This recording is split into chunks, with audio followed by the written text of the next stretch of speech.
Hey, welcome back to Mix Together. If you're new to this series, this is a series of videos. There should be a link to the playlist below somewhere where I'm mixing this entire song from start to finish. So we're halfway-ish through. I've mixed so far the drums, and in this video my intention is to mix the bass and probably the guitars, or at least make some headway on those by the time this video is done.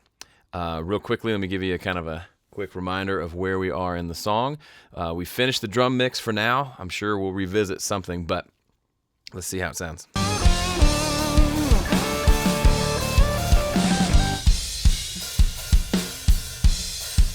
And this is always fun. Depending on your system, you may not be able to do this easily. Studio One added a button here that lets me just turn on and off all plugins. So it's nice to just validate yourself that, okay, I'm moving in somewhat of a positive direction. So I'm going to do that now.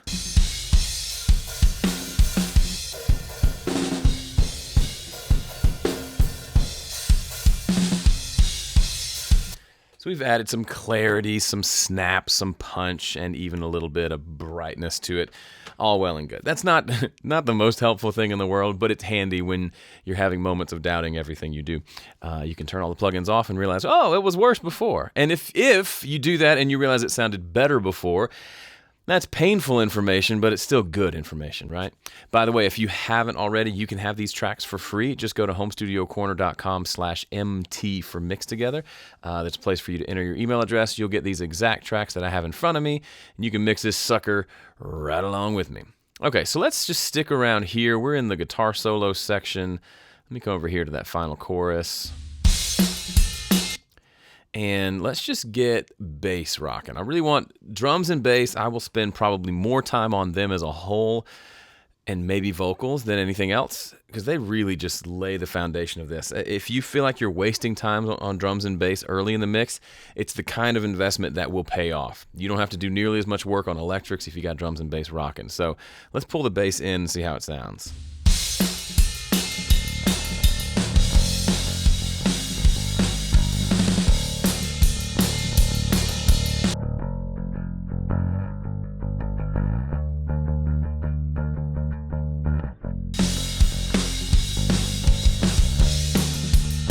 Okay, so pretty straightforward. It's a DI sounding bass, and just as a reminder, these tracks here are my buses for everything in the mix. These are my effects buses over here, mix buses over here. So I've got the single bass track running to that bass bus. If that sounds weird or awkward to you, that's what's happening. And I explained that in one of the first videos if you want to go back and watch that. So what I'm going to do first, I don't love clean bass. And it's not super clean, but I wouldn't mind a little more grit. So I'm going to do something that I do all the time. I'm going to duplicate this track completely. So as you can see, there are now two bass tracks identical. And I'm going to take one and add some distortion to it. So I'm going to call this bass dist. And I'm going to add my favorite distortion plugin, which happens to be just one that comes with Studio One. It's called Red Light Distortion. Great name, killer distortion. So for just a minute, we're going to listen to just that track for a second and see what kind of trouble we can get into. It comes with like a soft tube style distortion, which sounds okay, and there's a fuzz version that sounds pretty good on bass as well. I'll probably end up using that, but let's just listen real quick.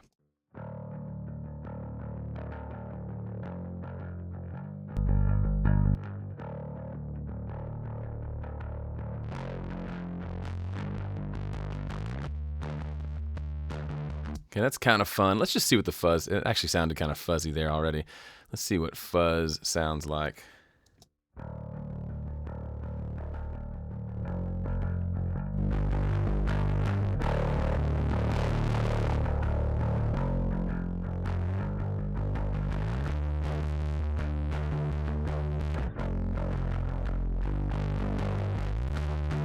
Now what I'm looking for is the higher frequencies. I don't care about low end. I don't need this track to have low end.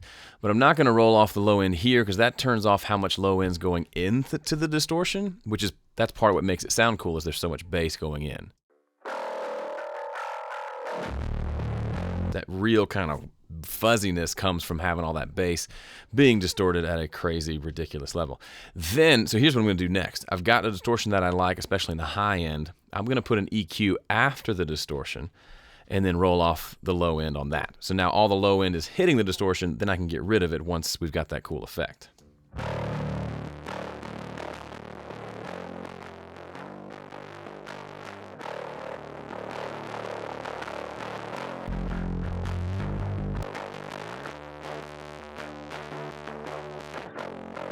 So it's just fuzzy. It's not meant to be cool by itself, but when we add it with the bass, it should sound blended with the bass. It should give the bass a little more grit, as if he was going through an Ampeg, full stack, jacked, gain cranked with some fuzz on it. That's kind of the sound I'm wanting. Now, it's not because I want it to sound like that by itself, but that helps it cut through the mix. This is actually an old trick that country folks use a lot, surprisingly. They'll take the clean bass, duplicate it, distort it, blend it with the original, and it gives it a little more clarity so we can hear the notes better than just feeling a bunch of low end, okay?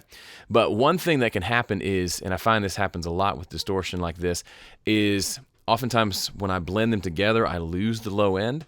So then I need to flip the polarity or flip the phase of the distortion track, and that usually sounds better. So what I'm going to do, since I already know that to be the case, I'm going to put this mix tool plugin here, which is just the plugin I use to invert phase / polarity. And I'll leave it off for now, but we'll listen to how it sounds together. I'll flip it on to see which one sounds better, and we'll go from there.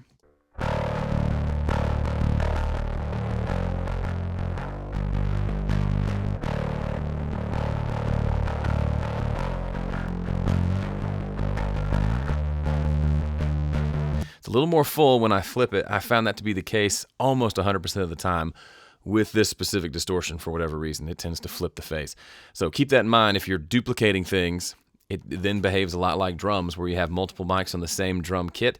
You want to check phase to see if one flip versus the other sounds better and more full. So now that we have that, I can probably pull down this distortion a little bit. And that's about all we're going to listen to in solo, because again, that's not terribly helpful. Let's see what it sounds like in the mix. And you know what I'll do?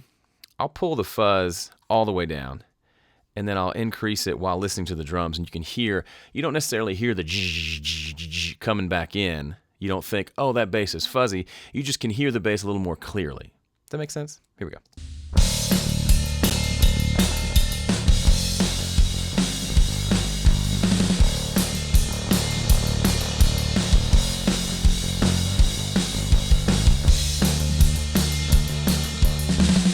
Now the guitars are not mixed, but let's just, to give you even a better idea, let me bring the guitars up.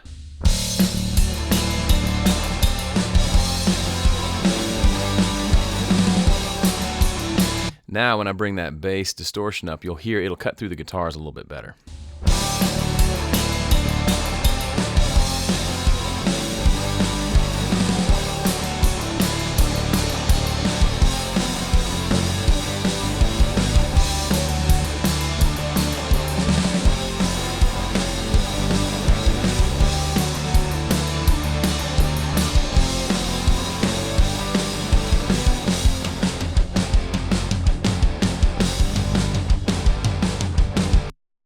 I'll be honest, during the bigger parts, I don't hear much of a difference, but when it breaks down, like, for example, here.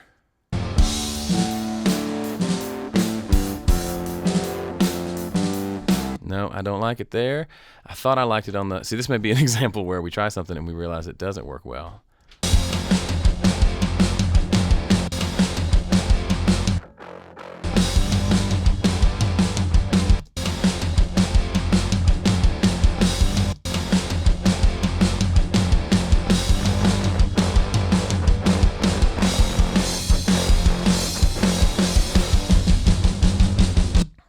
Okay, moment of truth. I don't love it. I would have bet you $100 at the beginning of this mix.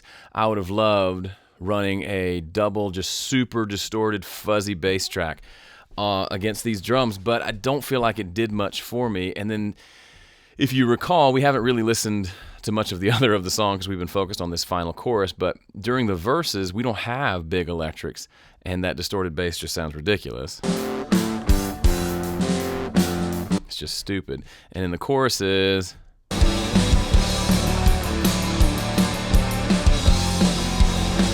I moved that fader up and down, and I just don't hear a lot. If anything, it actually sounded like it kind of covered up the bass rather than helped it. So this is an example of, now you probably aren't doing mixing for YouTube and in front of people, so there's not as much ego at stake. But even when we're by ourselves, a lot of times we can have this ego trip of, I have decided that this is a good decision, and I will stand by my decision even if listening to it proves otherwise. So legitimately, it hurts me a little bit to say, you know what, that didn't actually help. Let's dial it back a little bit. Now, I may still add distortion, but use it in a different way. Because I do like, especially in these sections where we can hear the bass a little more clearly, I would like the bass to have a little bit of grit.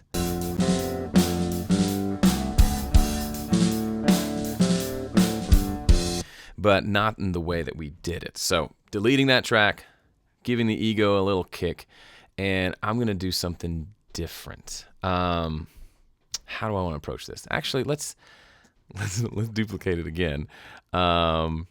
Rename it again. I know there's people out there rolling their eyes right now. This is legit how I mix. Sometimes it all comes like this. Sometimes you got to work for it, and that's okay too. So here's that distorted track. I just want a little bit of distortion to blend in with the original. I could put it on the main track and then use the mix knob, but I kind of like the idea of having them on separate faders because it's not that much harder to set up.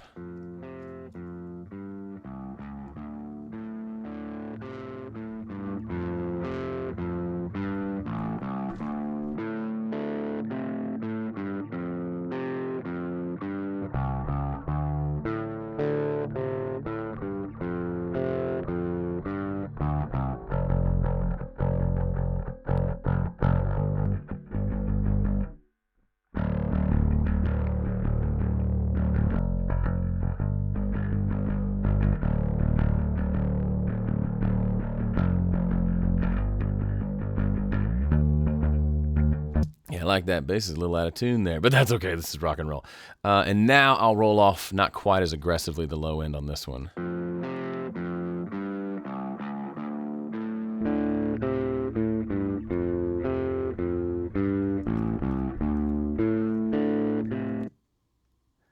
I just duplicated it again on accident. Wrong keyboard shortcut. Okay.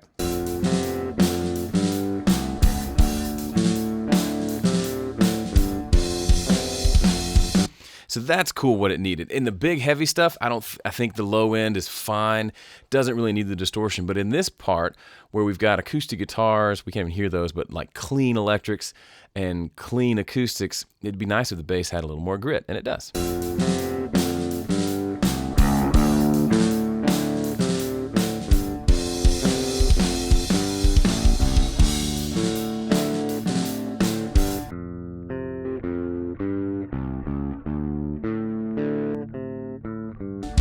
Okay, I like where that is going. So now, let's go back to our final chorus of the song.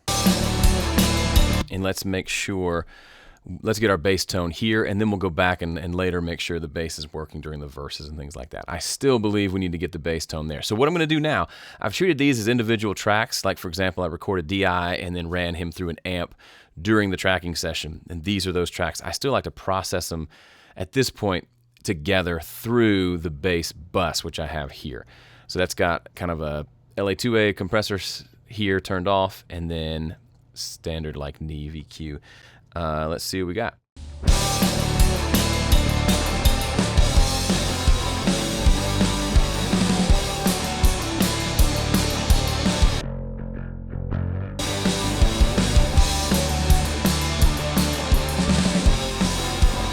So I want plenty of low end. I'm a low end junkie, and I don't want too much mid range, but I also don't want to cut a bunch of mid range, because a lot of times you cut too much mids out of the bass, it loses a lot of its umphness. So let's solo the bass just for a second, and let's just see what we can do with EQ.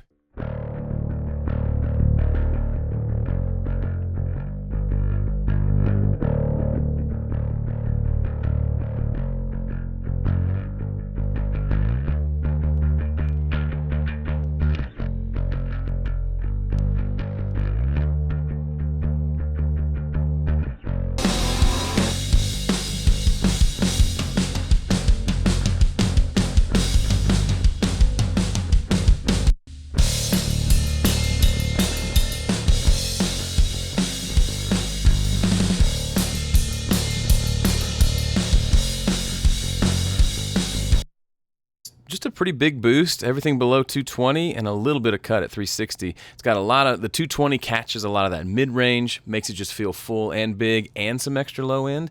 And that feels pretty good already. Since he's playing with a pick, we already have a little bit of attack. So I want to mess with compression a little bit. I'm back and forth about this kind of LA2A compressor. We'll see what it sounds like, but I might switch it out depending on how it works.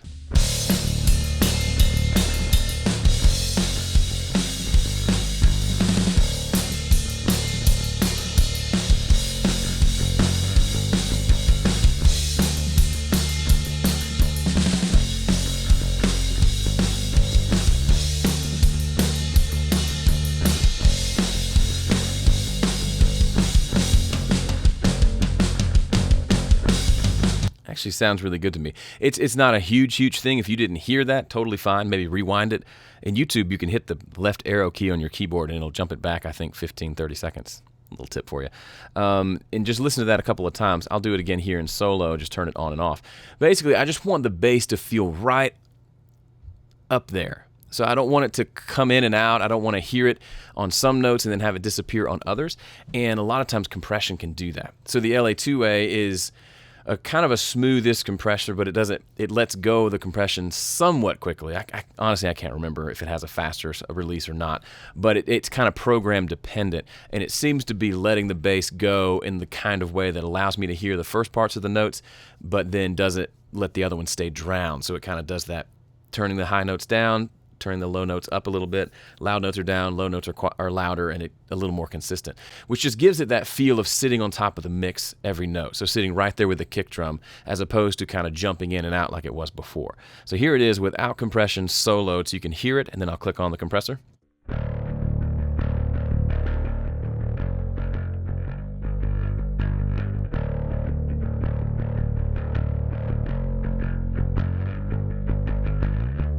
So you can hear the compressor working. It's mainly on the low notes. Low frequencies have lots more energy than high frequencies.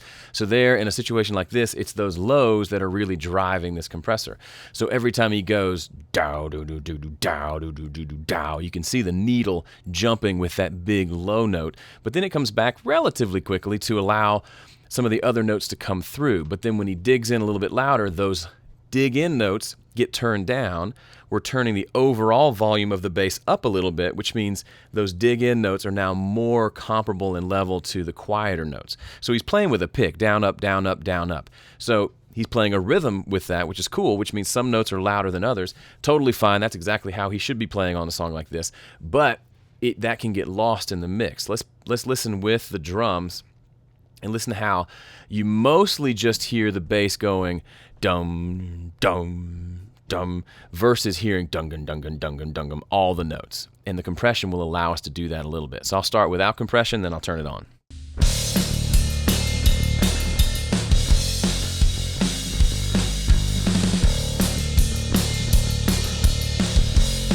It's not a huge difference, and ultimately how the track sounds and how cleanly he played it is going to factor into how well we're going to hear each of those notes.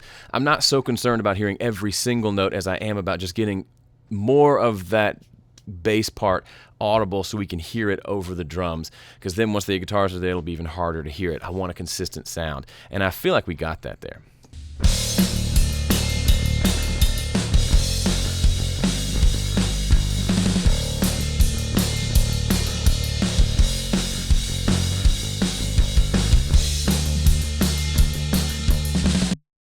It's hard to explain, but it feels, when I switch back and forth, and you could see the compressor turning on and off, when the compressor was off, I could still hear the bass, but when it was on, it felt like the bass was pushed forward a little bit without necessarily being louder. It might be a smidge louder, but it's mostly I can just hear the notes a little more clearly, and it's just got this, for lack of a better term, presence. I don't mean presence in the term of brightness, but like it's up in the mix saying, hey, I'm going to be right here for the rest of the mix. Hope you like it.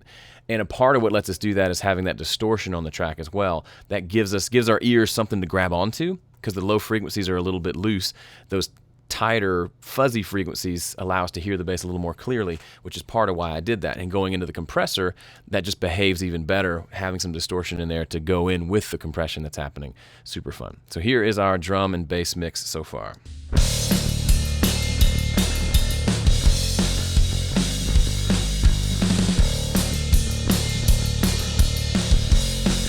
Generally, at this point, I'm going for a little bit dirty sounding bass when I'm listening to just bass and drums.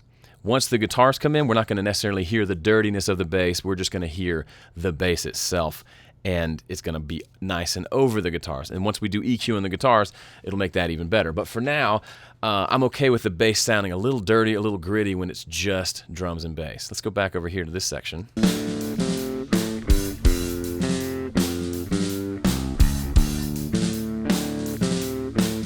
I love that because it's got just a little bit of fizz on top that'll make the bass stand out a little bit more during these sections. One thing you can do, however, if you find a tone with distortion that sounds amazing for this section, but then you go back to this section and it's too much, it's really easy if you've done it this way by putting it on a separate track.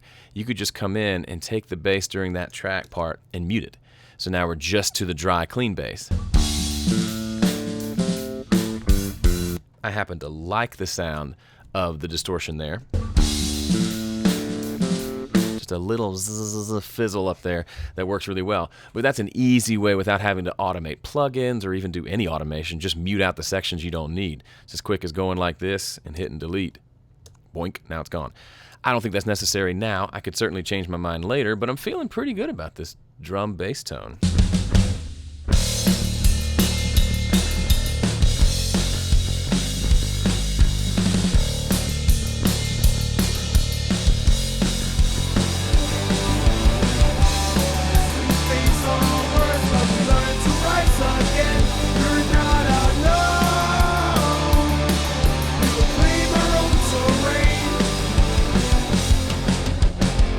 Yeah, that feels good. That bass just sits there.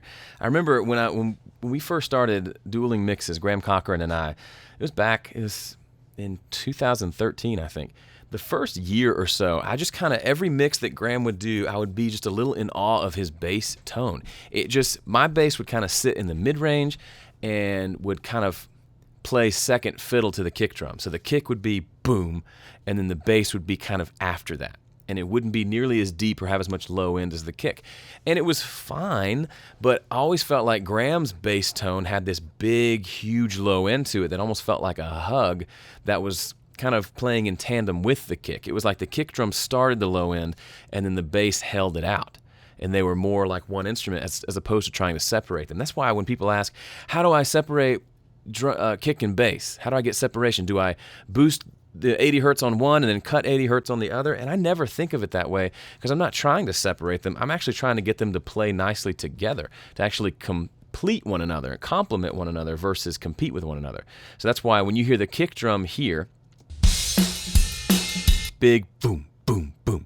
I love it. But the bass is going to be carrying most of the sustain, right? So having a bass tone that's similar to the kick drum, to me, actually works in our favor, especially when it comes to the low end. We can still have some distortion on the top end to make it more audible, but that extra thump there is super helpful. So here's the drums without bass, and then I'll add the bass in. Listen to how the bass acts more as an extension of the kick drum than its own part.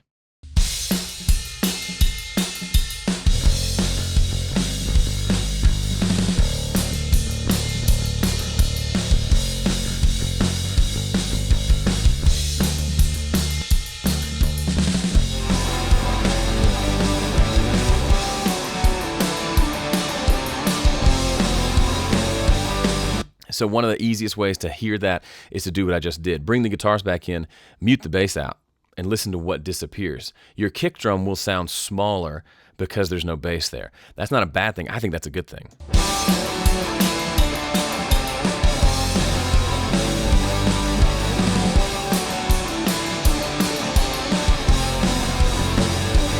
It's just the low end, the weight, the kick and the bass, they're partners together. One doesn't need to sound amazing without the other because most of the time they're always going to be playing together. Now you certainly still want to make each of them sound good in case there are sections where there is just kick drum and no bass, or there is bass and no kick drum. But in general, they're one unit. They're working together. They're kind of like a couple, right? That reminds me of a thing. If you're not familiar with Ronan Chris Murphy, Ronan's recording show, Recording Boot Camp, super cool dude, super talented, really smart, and really good at all this stuff. But he was talking about how typically in major label releases, you don't hear drums with a big, long, tail to the sound. I'm not talking about reverb, but a kick drum that goes goom. You don't hear that. You hear a tight goom. You hear the sound and then it goes away. That's what we've got here. Boom, boom, not boom, boom, boom, boom, boom. That just tends to muddy things up and make things sound crazy. The bass is where you're going to get that kind of alleged sustain in the low end. So the kick drum is a quick sound and the bass is that sustain. Okay, so I feel like I've talked about that more than I need to. So here's the point in the mix where we've got drums and bass feeling really good. Now we can probably move on to guitars. There's a couple ways to think about it. You can just keep going at it like we've been going at it, where we turn the guitars up and we start to EQ them mostly in context with the bass and the drums. Or you can try something that I've just been doing the last few months and I really dig it, and that is to simply mute the guitar and the bass and then work on the rest of the instruments for a while. Get them sounding good by themselves as if there was no guitar and bass in the song, and then add guitar and bass back in. I'm still, the verdict is still out on whether I like this approach or not, but we're going to try that here for just a few minutes and see how that works. Make sure I got some time here. Okay, we're good.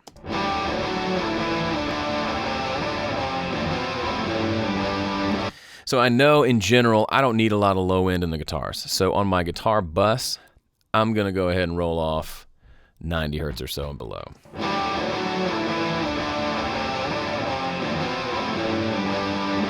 So right at about 100. Doesn't really do anything audibly. It's just, I know I'm going to end up doing that on the individual tracks if I don't do it here. So now it's here as a catch-all. Now, the more I listen,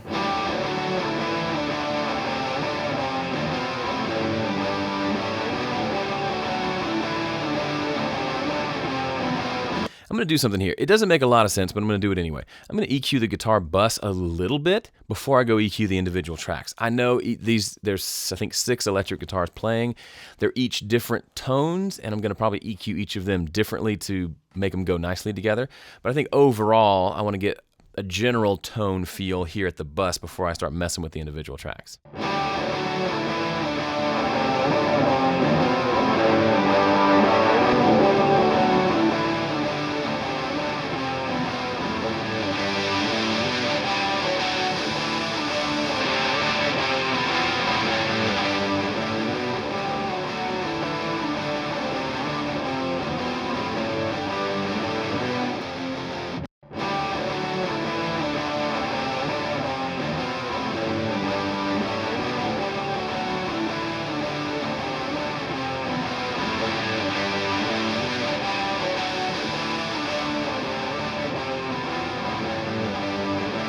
So 2 things. Took care of some of that low mid-range that's just going to build up and make it sound muddy, this frequency.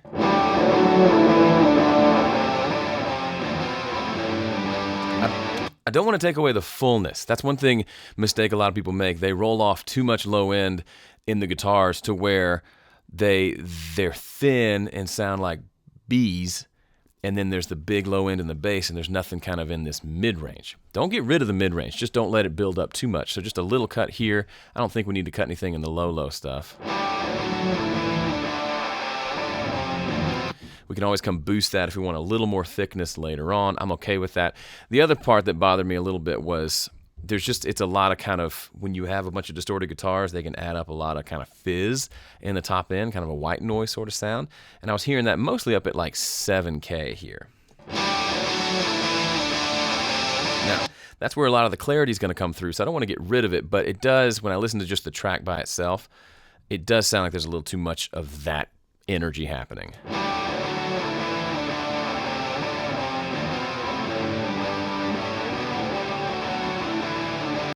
So just a little bit of cut to soften that up a little bit so that I can probably go find the ones that are more or less bright and EQ them individually. That's all I'm going to do on this bus. I may come back and compress them together, but distorted guitars are already, by definition, pretty compressed, so I don't know if we'll have to do that.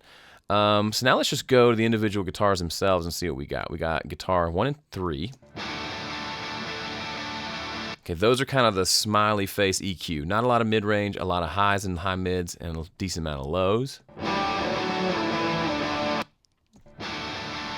Okay, 2 and 4.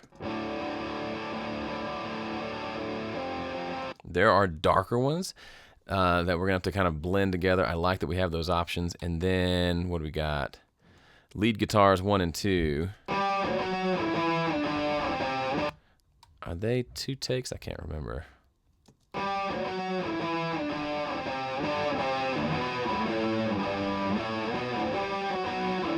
kind of like them panned out.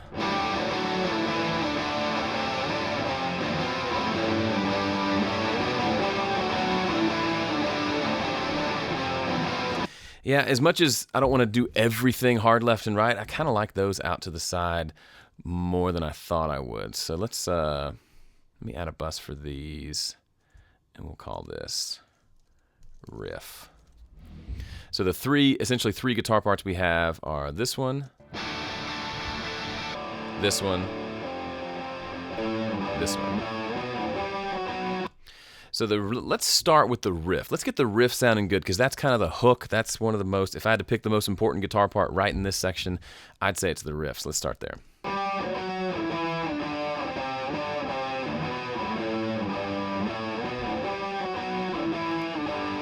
So we don't really need a lot of thickness here. I just want to kind of hear those notes well.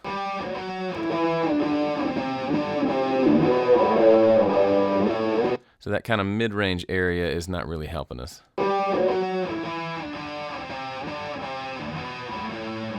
Now what a lot of people might do is do something like this. Say, oh, this is a lead part, it's mostly high mids, let me just roll off all the lows. I mean, you can do that. I still want it to have some character to it.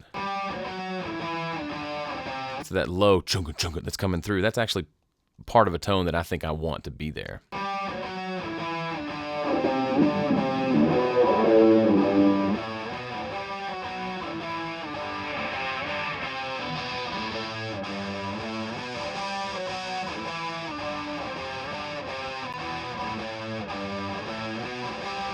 So that's right around 7K. Down in the 2 to 5K, it's just noise.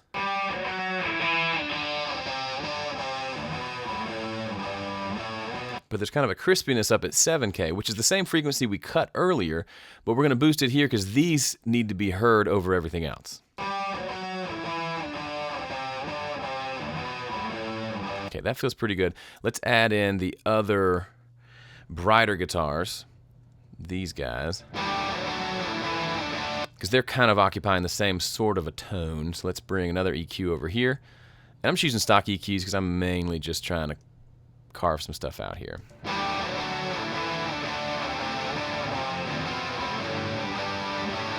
Same kind of idea here. These are just kind of mid-rangey, and I need less of that.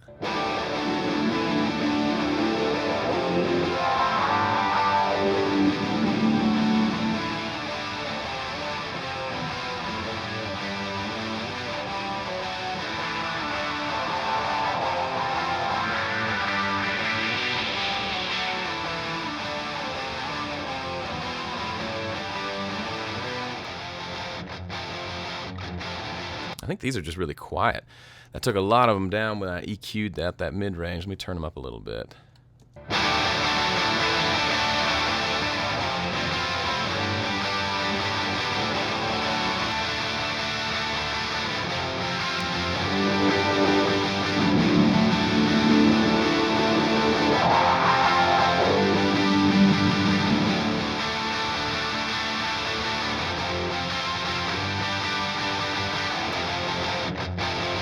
Kind of feels good to me. It's a little on the bright side, but I think that might be good.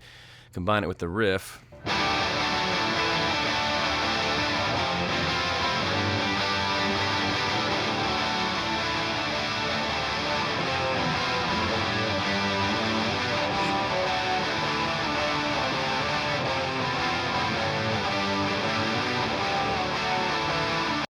So the problem we run into here is these guitars 1 and 2 or 1 and 3, this first pair, they're playing the entire song. The riff only comes in during certain sections. So I'm going to turn the riff off for a second, and we got to make sure these work when there is no riff present.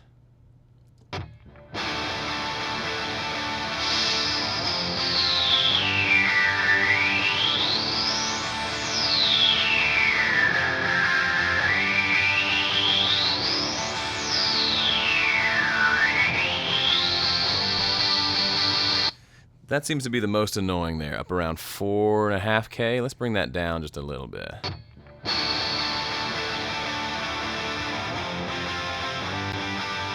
Yeah. If you have a set of tracks and every time you turn them up, you feel like, it's too much, I got to turn them down. Sometimes the answer will be there's just a certain amount of frequencies in the upper mid-range that are louder than everything else. Go find them and do a little narrow cut, and you'll find it's a lot more bearable to hear the guitar. So I'm going to turn this guitar up a little bit with the EQ off, and it's going to sound like too much. I'm going to turn that one EQ move on, and it's going to sit a lot better.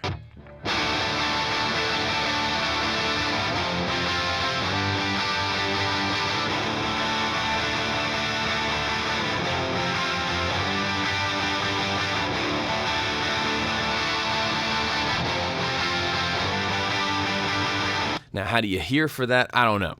Specifically, I just knew when this was playing with the lead guitar, it felt too bright, and then even by itself, it felt a little too bright. Just kind of like if I was playing this, I'd turn the gain down on the amp a little bit or turn the highs down a little bit. Just a little too hyped sounding. If it was the only guitars, it might work, but knowing there are more guitars coming in, I want these to sound a little more balanced, so that's where the EQ comes in.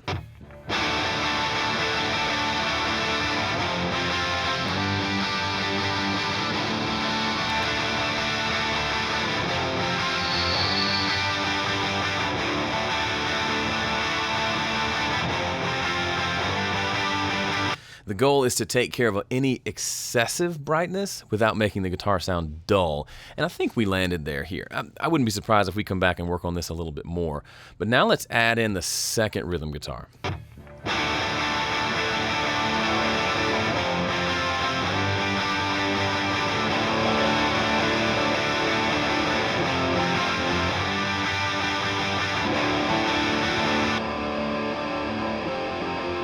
So I love the way they thought about this when they recorded and produced this. It's a great way of thinking about it. Let's have one set of tones be our main lead, bright, typical electric guitar tone. And then let's have another one with just a different kind of sound. So this is almost the opposite. Doesn't have a lot going on up here, but has a lot going on in kind of this mid-range. So I'm not a big fan of, and I've talked about this some in the past, and occasionally it makes sense. I don't normally EQ guitars in a way where I say, all right, well, I cut this guitar at, let's see, at 201 hertz by 5 dB, so now I must go over here and boost this guitar at 201 hertz by 5 dB. It's never that simple. However, in the thought process, I like, because it's kind of about, okay, so we're trying to... Sorry, just had to stop. Someone was at the door. So anyway, what I was saying is I like to think in terms of, okay, this guitar has this tone. I had to do some corrective things with EQ to get it more balanced. Now when I add this one, what's out of balance? And we may find that we're going to emphasize frequencies that we took out of the other one. I don't like to turn it into a mathematical formula, but when I listen to this one,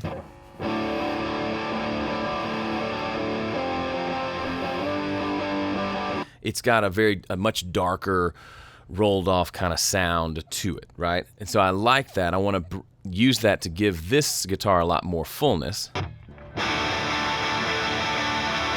And one thing to think about is, are these guitars playing together the entire song? If we look, it's these top four right here. The answer is yes, yes they are. So this is our main rhythm guitar tone. There's not a moment where these guitars aren't, if one's playing, the others are playing. So we can make one a little more extreme than the other if we need to get them to balance together. So here's the first pair.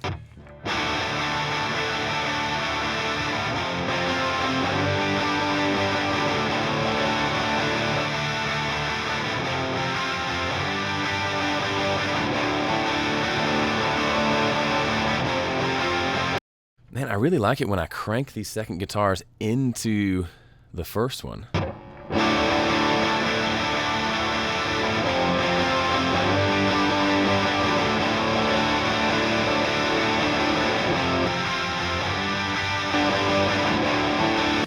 So I think the second guitars could actually take some of the brightness out of them.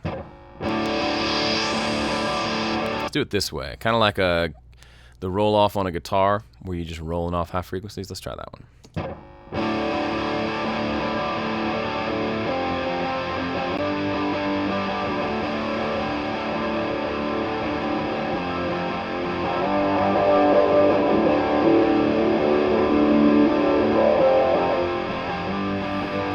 There's a little mid-range too that's messing with me, but I'm going to listen to it with both guitars and then EQ this one while listening to both.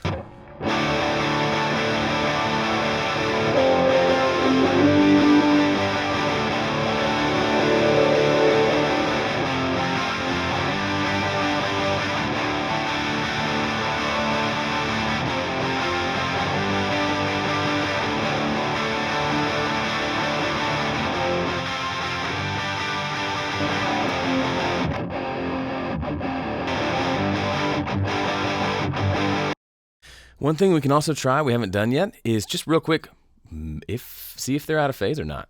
Just the different tones, could be different amp, different mic, different whatever. Let's just check to see if that does anything.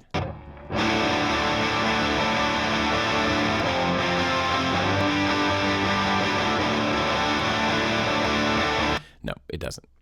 I didn't think it would. Actually, I didn't know. That's why I tried it. But I'm kind of digging what we got here.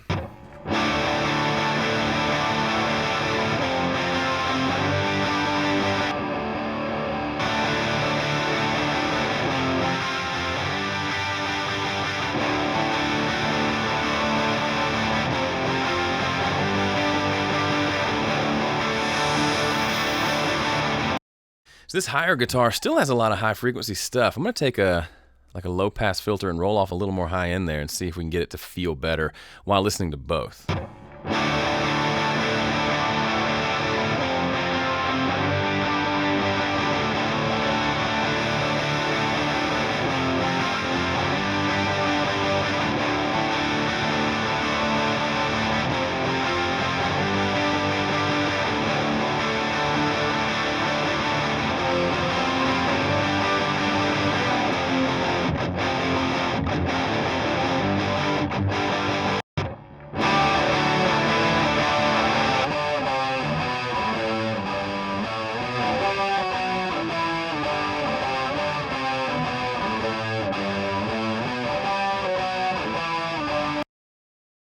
Now, we got these cool guitars. Let's bring these two down a little bit.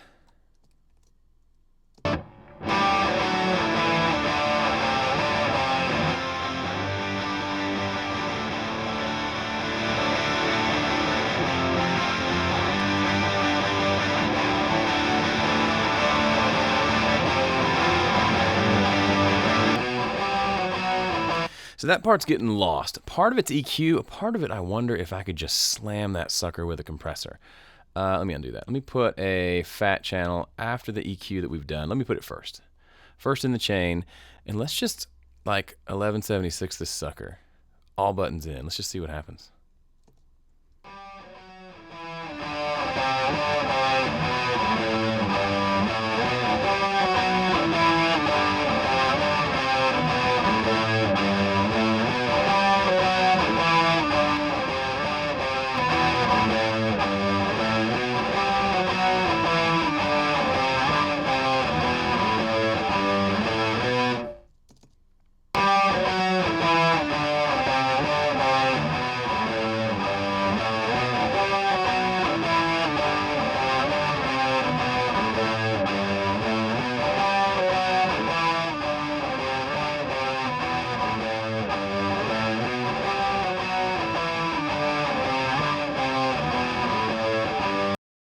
Let me change the order, just see if I put it after some of that EQ, if it makes a difference.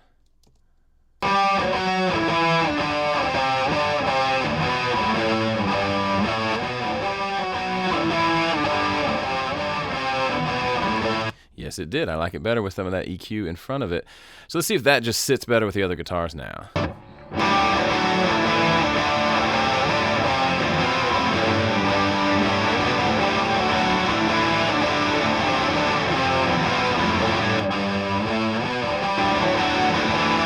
So, you know, I like to bus. I'm going to bus these rhythm guitars together now. So just to get more insane, add bus for selected tracks.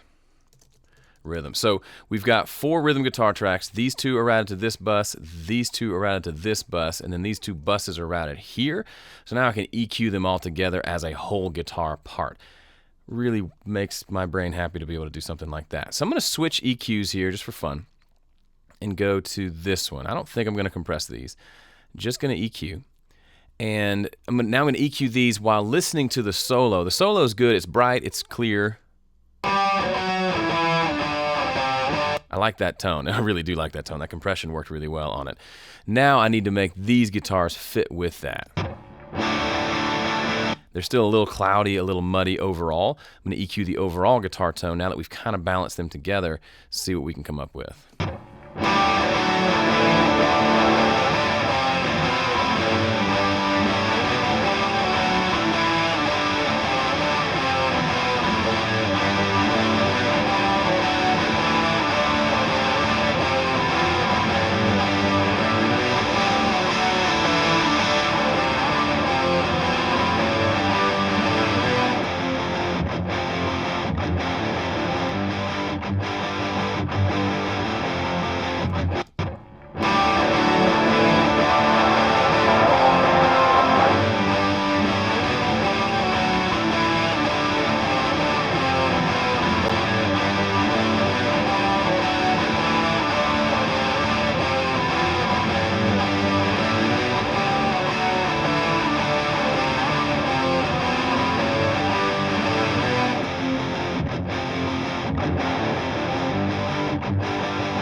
Really like those guitars. So I wanted those guitars to sound still big and bright and beefy all together when the solo guitar goes away. So this last section where they're going dun dun dun dun dun dun dun dun, I want them to sound great here, but still blend with the lead guitar here, the riff guitar or whatever, which is muted right now. So here's what I did. I took 200 hertz, which is a shelf, so it boosted everything below 200 just to give it some, recapture some of the thickness that we didn't have. Then I took 800 hertz and cut it, so that's this frequency. Seemed like that was sitting on top of that riff guitar a little bit. And then 7K just seemed to be still too bright, which there feels a little bit dark, but once the riff is in there,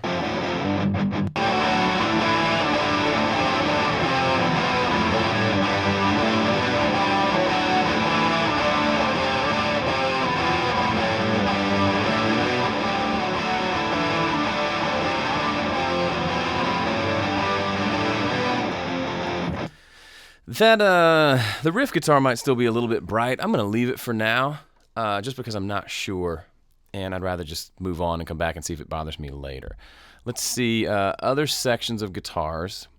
We don't have much else in the way of guitars. We've got there's these clean guitars. Let's check those.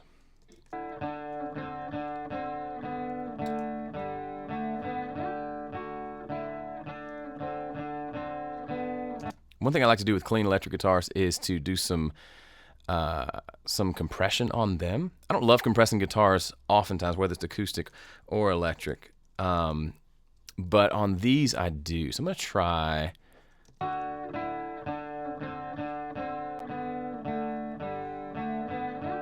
try this, what I call butter compression, which I'll show you really quickly. I've done a video on this. Go search my channel for it. All you do is take a regular old compressor, turn the ratio all the way down, turn the threshold all the way down, and then go for something middle of the road for attack and release, like 30-30 or something like that.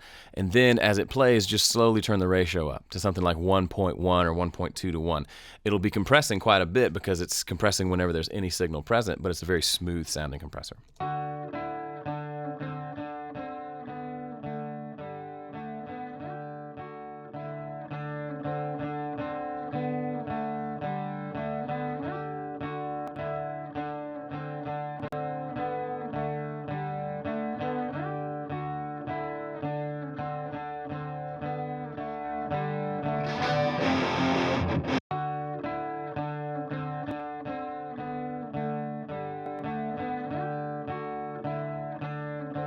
I mean, it sounds very similar, but I kind of like it. It feels a little bit fuller, which is during a pretty down section of the song. And so I'm going to leave those like that. I'm not going to EQ them. They sound fine to me. Those are blending with the acoustics that we'll now bring in. We got an acoustic bus over here.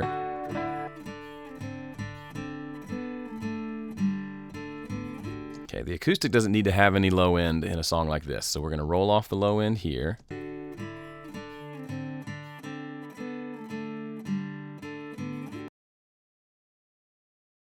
Then also do like a low shelf to bring down the low end even more.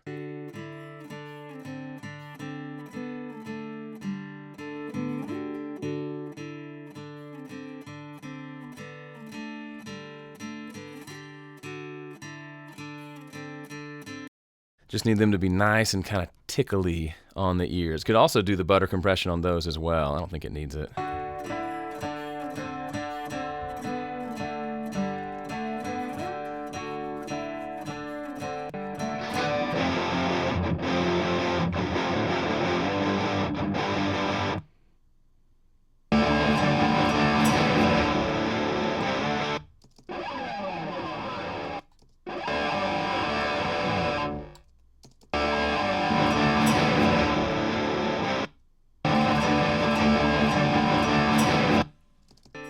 What's that big bassy thing that's happening?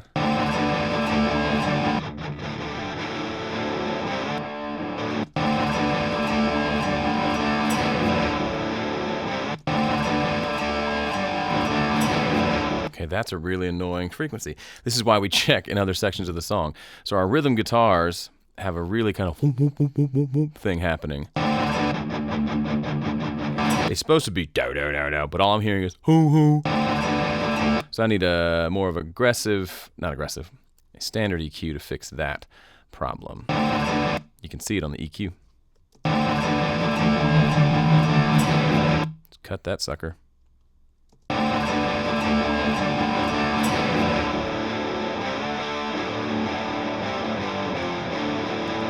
Doesn't really affect the guitar tone at all. Let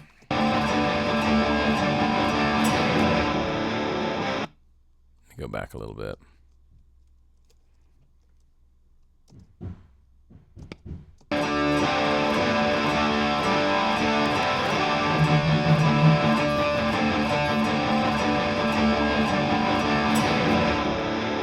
We literally just took out that whoo that was there. Sounds fine. The rest of the guitar sounds fine. Just took out that annoying frequency.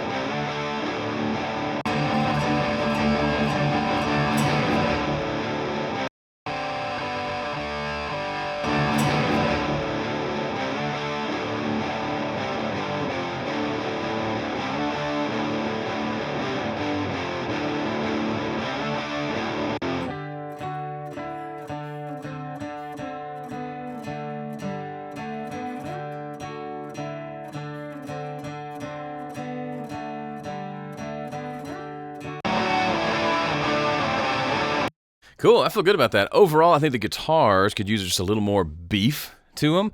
So I'm gonna do, let me see. I'm gonna take this EQ, the 200 hertz and below, and I'm gonna boost some back in, just see how that feels.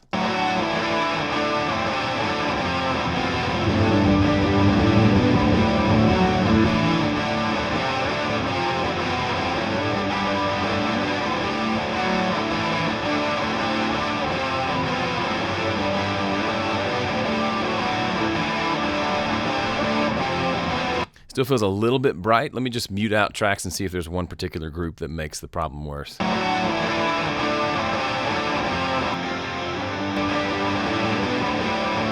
Okay, it's our riff track. Let's see if we can find an annoying frequency there we can cut.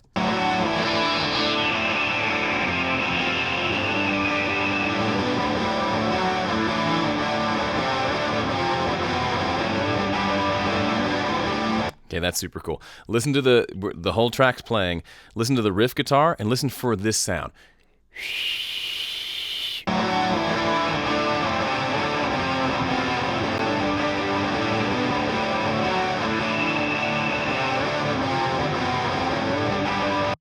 Can you hear it in the track? Listen again. Now listen to it disappear when I click on this EQ.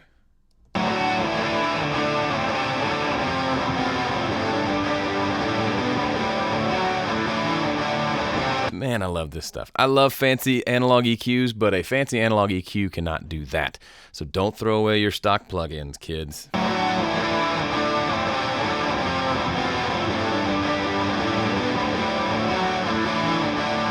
So we're going crazy. We've been listening to mostly electric guitars for the last several minutes. Is it going to work with drums and bass? Well, moment of truth. Let's find out.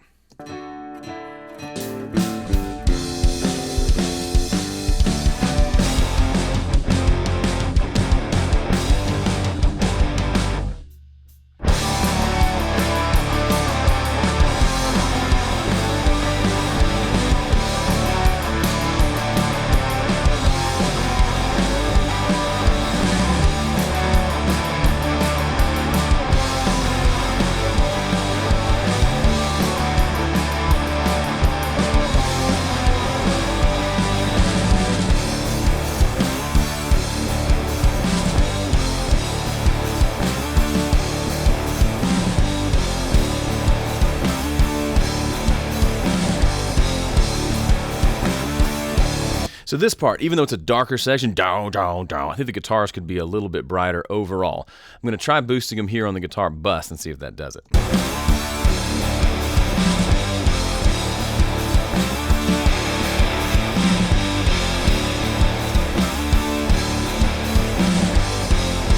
So I just boosted at 4.8K, took away this little cut that we did way at the beginning at 7K, because we ended up taking care of those frequencies on the other tracks anyway. So a boost up here makes this section feel a little bit brighter. Nice and bright on those guitars. Let's go back and make sure the riff isn't too bright now.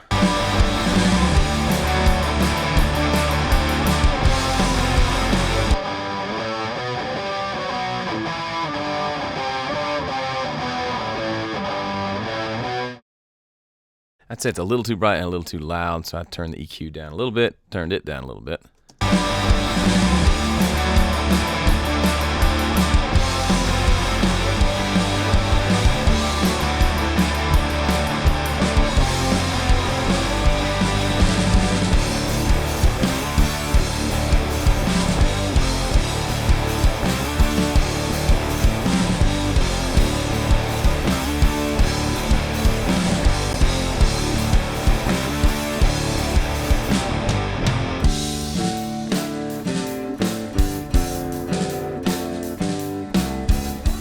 Yes, it's all coming together. I feel really good about that. I was nervous going into the electric part because sometimes the top-down version, the backwards mixing attempt at electrics just doesn't work well, and you have to go in and EQ each of them one by one. But this feels really good. Like, we've got a solid instrumental mix. There are places where maybe we can automate the guitars up and down volume-wise, and we didn't really look at some of these little tiny guitar parts, but I think they're working fine. And the lead vocals are going to take a little bit of work to get to sit on top of this. But having not done that whole mute out the drums and bass, work on the electrics, all the guitars, and then bring them back in, I kind of like it. It tends to make me mix a little bit louder, so I have to be careful of that. But I like the way it all works together.